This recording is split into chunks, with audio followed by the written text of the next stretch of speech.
एक दिन भगवान यमुना जी के किनारे बैठे हुए थे।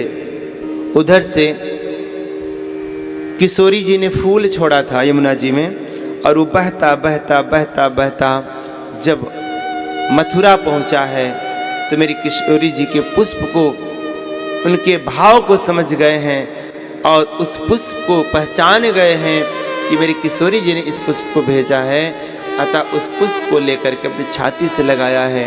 अब रोज का यही नियम रहता।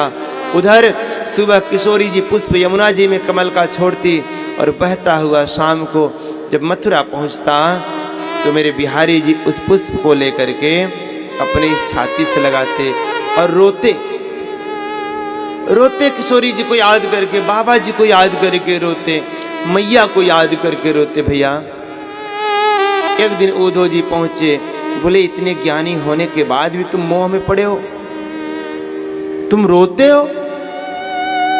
कन्हैया ने सोचा कि उद्धव जी जब तक ब्रज में नहीं जाएंगे, जब तक वहां की रज इनके माथे पे नहीं लगेगी, तब तक ये प्रेम की परिभाषा को नहीं समझेंगे। अतः भगवान ने कहा, उद्धव जी एक काम मेरा करेंगे आप? बोले क्या? बोले एक मेरा संदेश है, एक मेरा प्रेम पत्र है, ले जाकर के मेरे बाबा जी को दे दो, मेरी मैया को दे दो। उद्धव ने कहा कि प्रभु लिख दीजिए। तो सुंदर भोजपत्र लिया है, केसर की स्याही बनाया है और अनार की कलम से भोजपत्र पर प्रेम पत्र लिखते हुए श्री ठाकुर जी कहते हैं कि उद्धव मेरी मैया से जा कहियो, तेरो श्याम दुख पावे,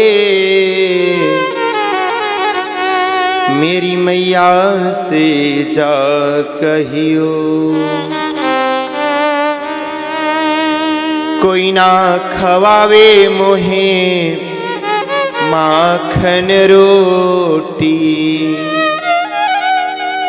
कोई ना खवावे मोहे माखन रोटी, जल यजुर्न ना पियावे। कि दूध दही को स्वाद न जानू, दूध दही को स्वाद न जानू, कोई कनुआ कह के ना बुलावे। आज मेरे प्रभु अपनी माँ को याद करके मानो इस बात को साक्षात्कार कर रहे हैं, वेदों की वाणी को सत्य कर रहे हैं। जो वेद कहते हैं मातृदेवो भवः पितृदेवो भवः। प्यारे, माँ बाप के चरणों में सभी तीर्थों का वास होता है। मेरे प्रभु वेदों की वाणी को चरितार्थ आज कर रहे हैं। लेकिन प्यारे, आज के युग में, इस कलिकाल में सबसे बड़ा यही दुर्भाग्य है कि हम भगवान राम, भगवान कृष्ण के बताए हुए मार्गों पर नहीं चलते। हम सब अपने माता पिता को कष्ट देने में पीछे नहीं रहते। प्यारे, एक माँ बेचारी 5-5 बच्चों को पाल लेती है प्यारे, लेकिन 5-5 बच्चे मिल करके एक माँ को नहीं पाल पाते। ये कड़वी सच्चाई है आज के समाज की। बंटवारा करते फिरते हैं कि तेरे में माँ 1 महीना रहेगी, तो भाई तेरे में 1 महीना मेरी माँ रहेगी, तेरे में 1 महीना मेरी माँ रहेगी। लोग बंटवारा करते हैं। कितने दुर्भाग्य का विषय मेरे बंधुओं, कितने दुर्भाग्य का विषय है। मैं कहा करता हूँ, माँ बाप का कभी अपमान नहीं करना चाहिए। माँ बाप उस आम के वृक्ष की तरह होते हैं, जैसे आम का वृक्ष जब तक फल देता है तो देता है, लेकिन भैया अगर फल देना बंद कर देता है ना,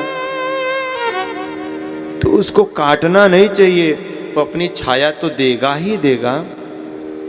ऐसे ही माता पिता का जब तक पौरुष चल रहा है, जब तक कमा के दे रहे हैं, जब तक तुमको खिला रहे, तुम्हारी गृहस्थी को संभाल रखे हैं, तब तक उनका सम्मान तो करो ही।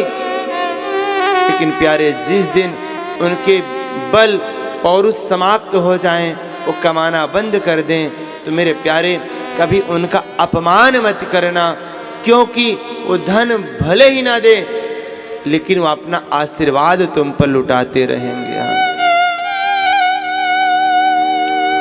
और मैं कहता हूं प्यारे, मैं क्या, वेद पुराण कहते हैं जिसके ऊपर माता पिता की कृपा है उसका कोई अहित नहीं कर सकता, और जिसको माँ बाप ने बद्दुआ दे दी, श्राप दे दिया, कोई माई का लाल नहीं जो उस श्राप को मिटा सकता हो, कोई माई का लाल नहीं प्यारे। तो माता पिता का तो सदैव सम्मान करना चाहिए प्यारे। आज मेरे प्रभु अपने बाबा का स्मरण करते हुए कहते हैं कि बाबानंद अंगुरिया धई धई चलिबो मोहि सिखायो,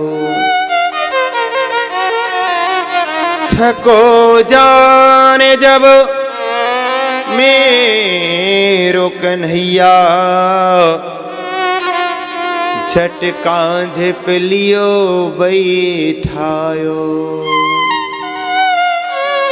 ओधो जी, जब मैं चलना नहीं जानू था ना, तो मेरे बाबा जी हमको उंगली पकड़ करके चलाना सिखाया, और जब बाबा जी को ये लगे था कि मेरा लाला थक गया है, तो झट उठा करके अपने कंधे पर बिठा लिया करते थे।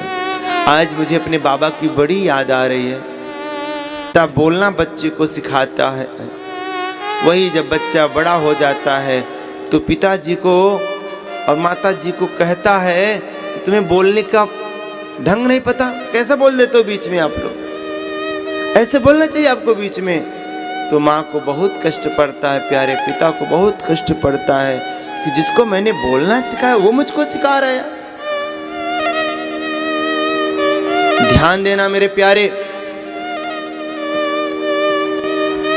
ये जीव इस संसार में आते ही कुछ समय के बाद बोलना तो सीख जाता है, बहुत जल्दी बोलना सीख जाता है, लेकिन कब किस समय क्या बोलना है ये पूरे जीवन नहीं सीख पाता है प्यारे।